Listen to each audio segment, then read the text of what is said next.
Hello team, welcome to another ATP Geopolitics video with myself, Jonathan MS. This is Ukraine War News Update, second part thereof for the 5th of February 2024.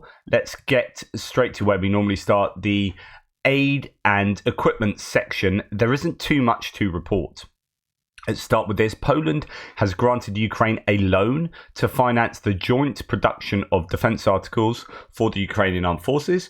One would imagine that loan entails the production of, Polish-Ukrainian arms.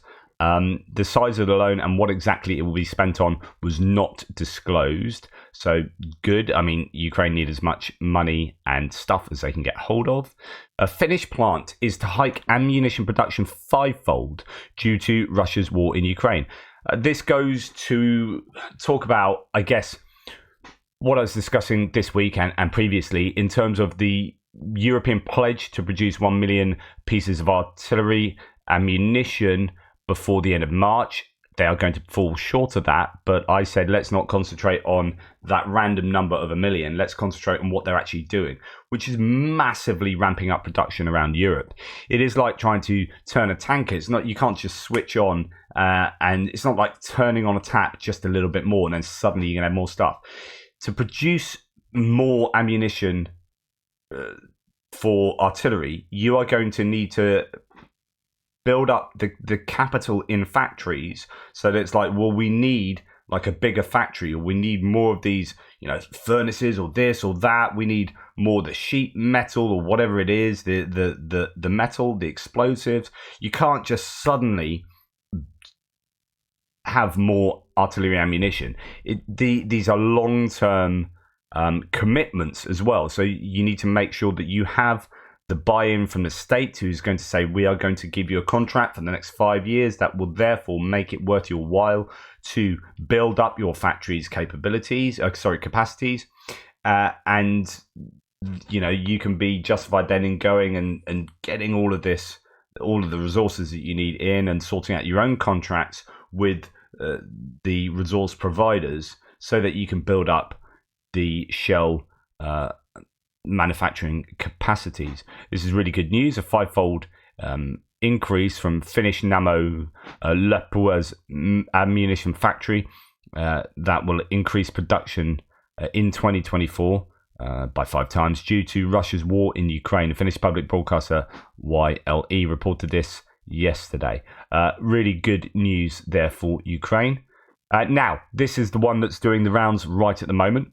Quote, the coming military aid packages for Ukraine will include F-16 aircraft and missiles with a range of 300 to 500 kilometers, according to Serhiy Naiv, the commander of the Joint Forces of the Armed Forces of Ukraine. This is massively significant. 300 to 500 kilometer range will allow Ukrainian F-16s to fire off missiles from very safely behind the front line. What this will mean, most probably, is that the F-16's major threat will come when they're on the ground in the air bases. So it's about making sure that they are housed at air bases that have the very best air defense coverage, your Patriot systems, or maybe SAMP-T, whatever it is, around those air bases, as we see in Starokonstantiniv. But you're still going to see, as soon as those F-16s are there, wherever they are, and there's only a few places they can go, right? The options aren't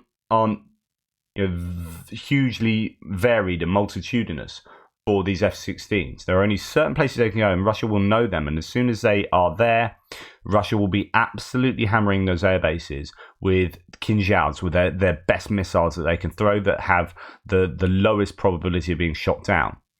And or they'll probably just do, if I was the Russians, I would just do a saturation bomb missile and Shahed attack on. If I knew 100% that there were F-16s at a particular base, I would just spend my stockpile for those like 3 weeks on one base. And just instead of sending 100 missiles and Shaheds over Ukraine, I'd send 100 missiles and Shaheds at that one airbase. Ukrainians will have to protect those F-16s very carefully, make sure that they can get them up in the air as soon as those missiles and drones are said to be en route. The problem is, you could take it, you could think that that base is being targeted, take off from there to land somewhere else, but these drones and missiles have circuitous routes, and so they could either be fooling you that they're going to go there and actually go there, or they can react to what they think might be the situation on the ground. The Russians can react and change the destinations. Arguably, that won't be the case for all drones and missiles. But this is really good news for the Ukrainians. They're just going to have to play it very carefully. Now, some people are saying, okay, Ukraine will receive it from its Western allies F-16s with missiles of a range of 300 to 500 kilometers, as stated by Naive. The 300 to 500 kilometer missiles may be AGM-158 JASSMs. Okay, so these are low detection standoff air-launched cruise missiles developed by Lockheed Martin for the USAF. It is a large, stealthy, long-range weapon with a 1,000-pound or 450-kilogram armor-piercing warhead. That would be absolutely fantastic. Now, the issue is for that theory is that these missiles have an operational range of over 575 miles. That's 926 kilometers. So I don't know if there's a version that has a smaller range than that, but for the AGM-158 JASSM, it would seem that that would give a 926 kilometer range. So I don't think that's what they're referring to there, but they could be. I don't know. Let me know what you think that missile could be. And over 600 female fighters serve on the front lines. This isn't news particularly, but it's just an update. In the 108th TDF, so Territorial Defence Force Brigade, women occupy traditional roles of medics, signallers, cooks and administrators, and also combat specialities of infantry, sergeants up to battalion senior sergeants, and many hold officer positions. Now, we also know that there are snipers, female snipers that are active. So that is, I think necessary. I think when you get to this stage where boots on the ground is one of the biggest challenges for Ukraine, you are going to have to mobilize an awful lot of women to help out with their. And if it means women on the front line, I don't have any issue with that, as long as people have the requisite skills. Or if you're really worried about women on the front line, then you backfill the women into these other positions and bring the men who are in those positions further back. I don't know whether it's logistics or admin or whatever they're doing further back, and bring them to the front line. You're saying, okay, if you don't like women on the front line, we'll have these men, and the women can fill those positions. Whatever works for allowing more boots on the ground, because that is what Ukraine desperately need. Right, British Foreign Minister Lord Cameron, said that Putin has already suffered a huge strategic defeat, and called to stop talking about a stalemate, or that time is not on Ukraine's side. He added that the UK should do everything possible to rally others to support Ukraine. This is absolutely true, as long as there's, put your money where your mouth is type thing. Russia are going to be desperate now, as much as they have been for the entire conflict, to get the narrative skewed so that it supports them over Ukraine. At the moment, we can be, I guess, forgiven for focusing on things like Zaluzhny possibly being replaced, on a lack of ammunition, the impasse in Congress, all these issues that the Ukrainians are facing, and think, well, the upper hand is with the Russians. They may be taking Avdiivka. But you need to take that bigger picture look and say, oh my goodness, right, the Black Sea Fleet, 20% of that's been destroyed and they've been kicked off to Novorossiysk. You've got an air force that is fairly impotent, just about dropping FAB 500 bombs and stuff from great distance, but the airspace is still entirely contested.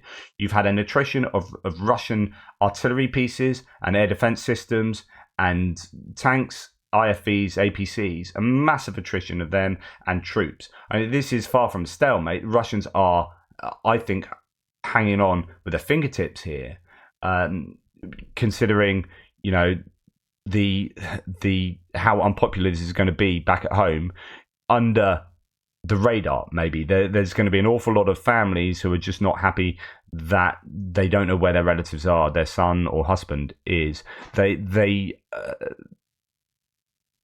whether they are somewhere in a body bag, somewhere dead on the battlefield, or just missing, or incommunicado, whatever. And I think Russia have achieved very, very little at huge costs. And if that keeps going on, there's going to be this bubbling discontent, I think, in Russia. And I think Russia has lost. The question is, can Ukraine win? Because we can very plausibly get to a situation where Russia lose. I don't think they can win at all, given a maximalist intention. So I don't think Russia can win, full stop, right? Can we get to a position where there's this impasse where they both lose, and actually Ukraine doesn't get to keep hold of Crimea? You could say that's a win for Russia, but actually they started this war with Crimea, this iteration of the war with Crimea in their under their control. It was annexed, and actually now they can't even use Sevastopol. So you could get to a situation where it's just a loss for both. But what we want is a loss for Russia and a win for Ukraine, and that's not often, I don't think, communicated enough. That positive vision of a win for Ukraine, what does that look like by other nations? Russia's public obsession with fighting Nazis masks how its closest relations among European political parties are with those on the far right, including Alternative for Germany, Alternative for Deutschland, AfD, in an increasingly popular Russian-friendly group. They are gaining in certain areas in Germany. However, there have been some useful demonstrations against the rise of the far right in Germany as of late, which is good news. The Kremlin and Putin are really harnessing the divisions. In fact, they are driving wedges into those opening cracks in European unity. They are utilizing things like immigration as a very divisive issue to drive that wedge into different nations in their domestic politics. And they are effectively funding or amplifying the messages of far-right political groups. They have really moved to, they just realize that the best way to sow chaos and discord in the EU and in Europe and in the US as well is to get the far right whipped up. I think more than the far left, more than any other group, I think the far right will sow much more discord than the far left, and so that's what they're doing, and they've been doing it for a long time. I've written a big article on this, looking at all the evidence that they are behind the rise of the far right in many, if not all, of the countries in Europe, and it is a real worry. There's an article there that goes into the details in the Kyiv Independent of how they're doing that in Germany with AfD. My German viewers will I'm sure, concur that is a challenge. They have a lot more pro-Russian sentiment in the east of Germany, given East Germany's history. And I think there are some hotbeds there for political and social discontent and discord. Looking at issues like immigration, social cohesion, so on and so forth.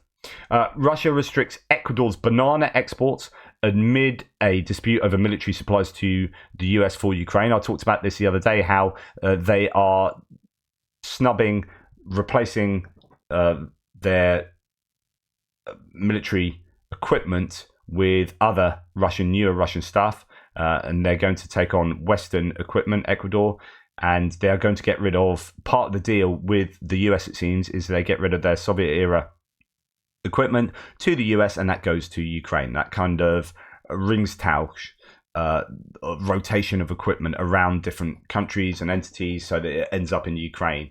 Ecuador are going to be part of that, and Russia have not taken that very well, and they've retaliated. Russia's banned some of the Ecuadorian banana imports, threatening to escalate the diplomatic spat between the two countries over military equipment bound for Kyiv, according to the Associated Press. The Ecuadorian government announced in January that it would send what it called Ukrainian and Russian scrap metal to the US in exchange for modern equipment worth $200 million. So some of that will be actually equipment from Ukraine that was over the past sort of 30 years that has happened, where Ukraine has got rid of some of its older stuff to other countries, and they're probably quite like that back now. Washington reportedly plans to transfer the arms received from Ecuador to Ukraine to help the country in its fight against Russian invading forces. France is to summon the Russian ambassador over the killing of volunteers and over disinformation. France plans to summon the Russian ambassador on February February the 5th, that's today, to condemn the killing of 2 French humanitarian workers in Ukraine last week and to protest a surge of anti-French disinformation, Le Figaro and AFP, Agence France Presse, reported, citing diplomatic sources. This is, as I say all the time, one of the biggest concerns for Europe, for the world really, is the epistemic security of the world. So just to remind you, epistemology in philosophy is a study of knowledge and truth. And at the moment we have an epistemic security crisis whereby we don't know what is true. We don't know what truth is. Fake news. We are moving into an era where people can pick and choose their truth, where the internet, for all its amazing qualities, the internet is somewhere where you can support whatever view you have and find evidence, evidence to support that view. If you believe the world is flat, or if you want to believe the world is flat, then you can convince yourself it is by going to the internet and going to the places that will provide you with evidence to support that position, right? No matter what you want to believe, no matter how egregious those views might be, you can find justification for that. And as a result, that information space can be manipulated by players like Russia and indeed China going forward. And this is one of my biggest concerns, is that I've spoken to people who have, like I told you recently, one of my friends on Facebook who, follows me for all my beliefs and is a skeptic and all this kind of stuff, aligned with me on virtually everything, but then hit me with a Gonzalo Lira bit of disinformation and saying that, well, this guy was tortured and murdered by Ukrainians. Like, what do you think about that? So he's like skewing against Ukraine on the basis of this narrative that was completely false, that he had found, because it was aligned with his views on Palestine, Israel, and some of the circles. You can draw Venn diagrams of like what people believe and how they believe it. But there's this crossover where you just got to be really nuanced and really careful. And he just sunk that view, taken it on board, and and that had then coloured his approach to Ukraine. And I had to argue with him, and he's quite taken aback at how vehement I was, and I got a little bit sort of angry. Mate, I deal with this shit every day.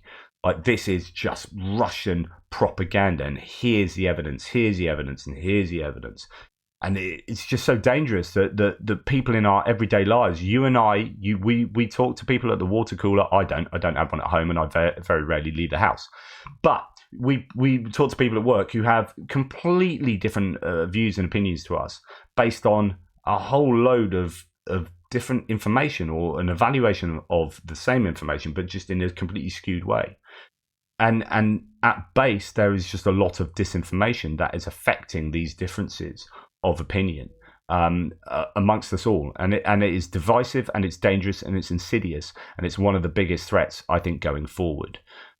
This is why we have to support Ukraine to win the war in Ukraine, because if they win on a battlefield, that will enable us to win in the information spaces. That provides a platform for us to succeed in wresting back control of the information sphere. Tucker Carlson is stopped in Moscow. So Tucker Carlson here, as I reported previously, is in Moscow for 3 days or so. He is apparently going to interview Putin, but you can be guaranteed that interview will be to the benefit of Putin. There's no way Putin will allow Tucker Carlson to come to Russia, interview him, and that be a really critical interview that leaves Vladimir Putin looking like a bit of an Egypt. So this is Tucker Carlson being either a useful idiot, and if you don't realise that you're being manipulated, then you're a plumb tit. But if you do realise if that's what you want, then you're far worse than that.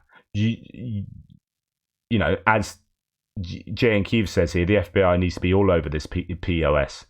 Anyway, Tucker Carlson is stopped in Moscow, praised by a local. Timidly responds that he's merely in town to look around. Says he maybe will interview Putin. Меня зовут Алексей. Мне нравится то, что вы делаете. Thank you. Best American journalist. Thank you. Я живу в Москве. Я люблю этот город, он красивый. I love it. Oh, that's nice. Что вы делаете в России? Хотел на нее посмотреть, я так много читал о ней.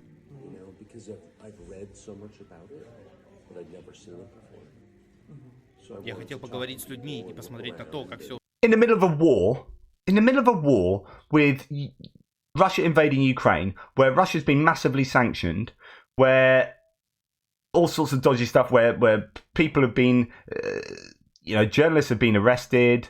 Brittany Griner, Americans are probably, it's not the safest place to be. It's like, I just thought I'd go and see Moscow. I've never been to Moscow before. It's a lovely city. Isn't it lovely? I love Moscow. Did I tell you I also love invasions of other countries? Oh, did I tell you I love war crimes? Turns out I'm a really big fan of war crimes. And if you can get over 150,000 war crimes in one single conflict, it's like all my Christmases at once. I love that kind of stuff because I'm a moral monster. European Commission has no plans to add new import bans from Russia to the 13th sanctions package to avoid unnecessary disputes among EU members. So they're playing it quite careful on their 13th sanctions package. They're going for a lot more smaller entities and smaller people rather than big sort of big industries. So like we're going to hit aluminium or stuff like that. They're doing some focused attacks. Some people are saying that they've kind of exhausted, not they as in the EU, US, UK, all these different entities have exhausted what they can do with sanctions, and now it's about making sure the sanctions are adhered to, that the loopholes are closed, and that people are caught for being naughty concerning sanctions. Sorry, words completely failed me there. So that's what's going on there. Here we have. I just thought I'd give you a bit of Trump news here. He's just had a big interview on Fox News, very softball interview, as it always is with Fox News, and I'm not a big fan of Maria Boslama, but anyway, she's interviewed him. Trump admits collaborating with Iranian supreme leader that allowed over 100 US troops to be wounded in Iraq because they showed respect by calling him first. He did not stop them or strike back. Interesting this. I mean, would have never happened with me. I had Iran in check. We hit them very hard for something that they did, and they had to hit back. They feel they have to do that, and I understand that. Do you know they called me to tell me we're going to hit a certain location, but we're not going to hit it. It's going to be outside of the perimeters. Who called you? Iran called me, called for me. And they let us know, and we had 16 missiles went off. I believe it was 16. 6 or 7 failed in the air. When was this? This was prior to the attack on a fort that we had where they hit back. Do you remember when they sent 18 missiles or 16 missiles? 5 failed. They let us know, don't move. We're going to have to hit you back. Psychologically, we have to do that because we hit them on something. You remember. They sent 6. What's interesting here is that may be something that nations do, but it's interesting that he's just letting this out in an interview. And I don't think that's a good idea. Even if that was a good idea to do that, even if that's justified, someone here saying it's not justified because actually he allowed 100 troops to be injured. But even if that was justified, I'm not sure you should be blabbering about that in an interview. I think that's sensitive information. 18 missiles, and we knew they weren't going to hit inside the fort. And the media was going, and now I reveal it, the media was going wild because they say it's strange. They're very accurate missiles. How come they all missed? Nobody was killed, if you remember. Yes, with all of those missiles, nobody was killed. Now they had. Yes, I do remember that. No, you don't. You've got a clue. But he also, in that interview, said listen to what he says. I would say maybe it's going to be more than that because we're going to have. Look, I want China to do great. I do, and I like President Xi a lot. He was a very good friend of mine during my term. I would say maybe it's going to be more than that because we're going to have. Look, I want China to do great. I do, and I like President Xi a lot. He was a very good friend of mine during my term. I want China to do great. He was a very good friend of mine during my term. I mean, if you're nice to Trump, he loves you. Like, all you need to do is say nice things to him. He just is a complete. He's a complete sucker for a bit of flattery. Is Trump, and that's what Putin did with him, and it's what Xi Jinping appears to. His love letters from King Jong-un, which he wanted to keep, in those document boxes, remember? Yeah, anyway, so I don't think it's a good... My conclusion here, for what it's worth, is I don't think he's a good option for president. But you may disagree. Many of you will. Erdogan will discuss with Putin during his upcoming visit to Turkey a new mechanism of the export of Ukrainian grain through the Black Sea. This is going to be super important. Putin is to visit Turkey on February the 12th. This is where Ukraine gets a lot of its money. Actually, they're back up to pre-war levels at the moment without that grain corridor. So actually, I don't think that's necessary for Ukraine. Georgia has announced that they have prevented the transit of explosives from Odessa to the Russian city of Voronezh. According to the State Security Service of Georgia, the cargo was intended for terrorist attacks. C4 explosives with a total weight of 14 kilograms were disguised as batteries. It's claimed that 7 people from Georgia, 3 people from Ukraine and 2 people from Armenia are involved in the transportation of explosive. People's Deputy Servant of the People Party, Andrei Sharazhidze, is called the organizer. It's not specified whether the suspects have been detained. The Ukrainian side has not yet commented on the incident. This is entirely plausible. I'm sure that they are trying to do things like this all the time, the Ukrainians. And finally, what I've said already, I've done a whole breaking news video on this, so I won't dwell on it at all here. But the bill for the border bill is dead on arrival, as according to Mike Johnson and Steve Scalise. And indeed, it was dead on arrival before it even arrived, as according to Mike Johnson. They were never interested in doing it, and which means that the whole of the last month or more, where they have been getting together trying to thrash this out, has been a waste of time. And Mike Johnson knew it was going to be a waste of time. There's no point thrashing this out because we're not interested in any kind of compromise. There's no compromise will work for this type of Republican lawmaker here. And so therefore, that is a complete waste of energy, of time, of money, trying to sort all of this stuff out. In other words, there is no chance at all. There's literally no chance aid to Ukraine can get there, because it's attached to the border bill. And we've detached the Israel funding, but we're not going to detach Ukraine funding because I don't know. Because why? Because you're stooges of Putin? I don't get it. And this is why I got so angry this morning, and I'm still angry. This is what you need to hear to give you a sense of understanding. Discussions that they want about Ukraine, anything else, are non-starters until we secure America's border. We have to focus on that. Right. So this is where, listen to the words here. Other discussions that they want about Ukraine, anything else. So he's demonstrably wrong here. So any other discussion about Ukraine or anything else can't be done until the border is sorted. But at the same time, that and anything else includes Israel, and they have allowed that to take place. The Republicans have tabled a $17.6 billion package to Israel, which is more than what Israel has asked for, and is more than what the Democrats were going to give. The Republicans have gone over and above that and say, we're going to give that. So what he's saying here is a lie. This is a lie. Any other discussions that they want about Ukraine, anything else, are non-starters. They are not non-starters. You have allowed it to take place. You have not allowed Ukraine. So in other words, this is about Ukraine aid not going to Ukraine. That's all this is, which means you are a moral monster. Another one. Until we secure America's border, we have to focus on that. We have a bill to... You can walk and chew gum. You can support Ukraine and sort out the border.